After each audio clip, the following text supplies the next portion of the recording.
hari ini pemerintah Kabupaten Kota Timur nggak membangun, padahal nggak ada alasan untuk nggak membangun karena nggak dipotong anggaran pembangunannya, nah, berarti ada problem. Kalau pemenuhan fasilitas pertanian kita dari petani yang sudah ada itu nggak tercapai, irigasi nggak terbangun, bendungan nggak terbangun, ya berarti ada problem di situ. Karena kan anggaran pembangunannya nggak dipotong, yang dipotong perjalanan dinas, anggaran segala macam. Itu harusnya ada, termasuk jalan. Jadi kalau hari ini persoalan jalan nggak selesai, ya kita bingung kenapa? Karena uangnya kemungkinan ada, karena uang itu kan nggak dipotong proses pembangunan. Nah ini nanti kita juga minta Bung Akbar untuk mengawal itu di DPRD kan, karena itu nanti urusan legislatif, bagaimana mengawal budgeting di legislatif. Nah ini menjadi penting juga kenapa podcast ini bisa berdampak Bung Ervin, karena menghadirkan Bung Akbar yang apalagi ketua fraksi yang suaranya tentu saja bisa mewakili kita di parlemen untuk merasionalisasikan yang terjadi di situasi lapangan, bahwa ini harusnya anggarannya ada, ini harusnya berjalan, karena nggak mungkin ini dipotong. Jadi nggak ada alasan kita selama 2 tahun ini nggak melihat jalan bagus gitu, karena kita kan kayaknya baru 40%-an jalan kita bagus, kan masih ada 60% lebih jalan kita rusak. Jadi harusnya kita punya target per tahun misalnya naik 15%, 10% jalan kita bagus menuju jalan ini, terutama misalnya jalan pertanian gitu. Tahun depan harus ada dukungan, misalnya tahun depan harus ada ini pertanian kita. Jadi Bang, ada yang lebih parah lagi Bang, dari tahun 2021 ke 2023 kalau nggak salah datanya itu produksi pertanian kita tuh stagnan di 4.000. Stagnan itu benar-benar nggak berubah Bang, nggak naik nggak turun juga. Itu anomali Bang menurut Gimana tuh ya? Karena petani nggak mungkin kan, pasti ada peningkatan. Ada peningkatan. Kalaupun penurunan juga kan kita ada iklim, ada hama, ada apa. Jadi kalau kayak gitu intervensi kebijakannya apa? Kalau misalnya pemerintah pusat melihat datanya, oh ternyata aman aja, nggak usah aja lagi dikasih dana. Misalnya itu kan pemikiran orang awam ya, maksudnya yang di situasi itu ya. Nah ini juga perlu dibenahi Mbak. Jadi dinas pertanian misalnya hari ini perlu juga mengklarifikasi, atau misalnya nanti bersama. Itu sumber datanya apa tuh? RKPD. RKPD. Iya. Jadi rencana kerja pemerintah daerah udah di situ sumber datanya. Jadi bisa nanti dilihat lagi, disinkronisasi lagi, sama tahu saya keliru gitu kan. Tapi paling enggak pesan yang disampaikan adalah semua itu bersumber, kebijakan tadi bersumber dari situasi lapangan yang digitalisasi dari data tadi gitu. Karena kebijakan kita nggak mungkin nggak lahir dari situ kan. Itu sih Bung Akbar, termasuk satu Bung aku mau nitip juga. Karena sama lulusan Stiper ya. Aku belum lulus sih, karena aku bedanya slice gitu. Stiper kita kan yang kita harapkan bisa selain memberikan porsi tenaga kerja pertanian yang cukup signifikan, juga memberikan transfer pengetahuannya. Nah transfer pengetahuan ini kan harus didukung dengan fasilitas kampusnya itu Bang. Iya. Bung Akbar pun pasti nggak mungkin nggak dengar kayak mana Stiper hari ini gitu kan.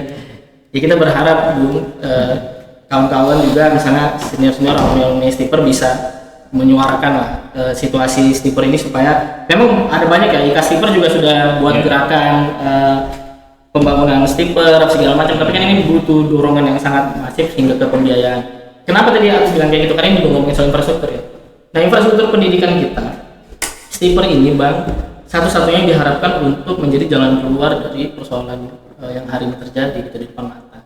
Karena nggak mungkin kita akan membangkitkan ekonomi lain selain pertanian di situasi Kota Timur. Potensinya besar soalnya.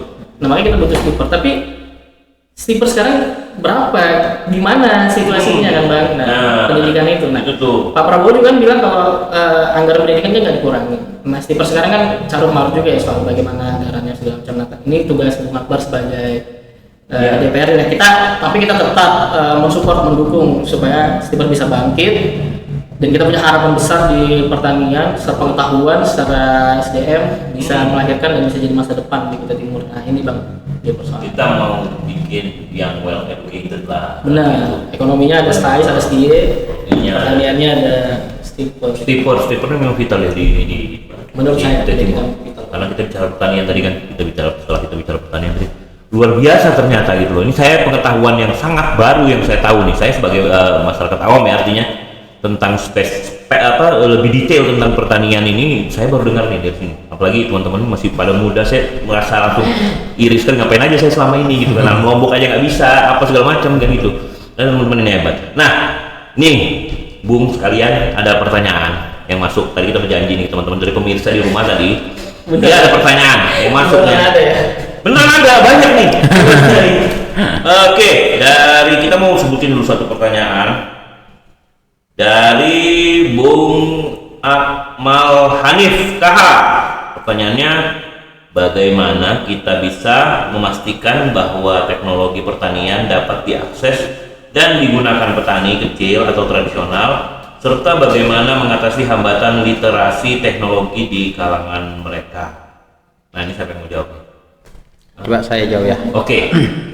Jadi dua tuh pertanyaannya, berarti bagaimana mengakses teknologi Al-Sintan tadi ya, Iya. pertanian dan literasi ya. Ya. Ya, mungkin tadi berkaitan tadi saya juga sekaligus menimpali lah feedback dari Bung Erwin tadi. Ya. Diskusinya, jadi kalau terkait infrastruktur, saya pikir kita sudah sepaham. Artinya masih ada catatan-catatan yang kemudian memang kita harus rapikan sejak awal, mana yang skala prioritas hari ini harus diselesaikan begitu. Itu terhadap infrastruktur. Kemudian tadi bicara tentang pertanian secara umum, kan kita tadi bicara bidang-bidangnya memang banyak. Ini memang bagian daripada upaya kita untuk memberikan energi buat seluruh masyarakat Kutai Timur. Tapi kalau kita sebagai pengambil kebijakan ya tadi harus lebih tersusun rapi konsep-konsepnya begitu. Nah, jangan sampai tadi seperti yang disampaikan Bung Erwin, ternyata ada data yang bahasanya tidak sajian data ini. Itu jadi saya kurang paham juga, makanya saya tanya tadi sumber datanya mana, RKPD dari bahasa beliau kan. Nanti ya bisa kita tanyakan nanti dengan misalnya dengan OPD terkait, karena kan itu kan pasti dari OPD terkait itu yang melaporkan. Berarti kan itu kan internal berarti kan, harusnya itu nggak keliru. Nah, itu menjadi catatan-catatan kita. Nah, tadi yang saya sampaikan, saya ingin memberikan energi tadi yang saya sampaikan kepada pemuda, pemudi dan seluruh masyarakat Kutai Timur yang hari ini menjadi petani di Kutai Timur. Saya berharap ini adalah bagian daripada upaya pemerintah begitu, yang hari ini sudah menyediakan program. Nah, ini tadi termasuk yang saya kaitkan dengan pertanyaan bagaimana mengaksesnya. Cara mengaksesnya, kita ini hari ini kan sudah tahu begitu, kalau di pemerintah khususnya Kabupaten Kutai Timur ada kurang lebih ada 36 SKPD atau OPD yang dia menangani sesuai dengan bidangnya masing-masing begitu. Ada yang tadi misalnya Dinas Tanaman Pangan, Hortikultura dan Peternakan. Nah, berarti itu bidang yang dia tangani ya di bidang itu. Tadi misalnya Dinas Perkebunan sendiri, misalnya Dinas Ketahanan Pangan sendiri, misalnya Kominfo sendiri. Nanti disesuaikan apa yang kemudian masyarakat ingin akses, ya berarti harus terhadap OPD terkait. Mungkin ada yang masih kurang paham gitu ya. Nah, jadi harusnya arah komunikasinya ke sana begitu.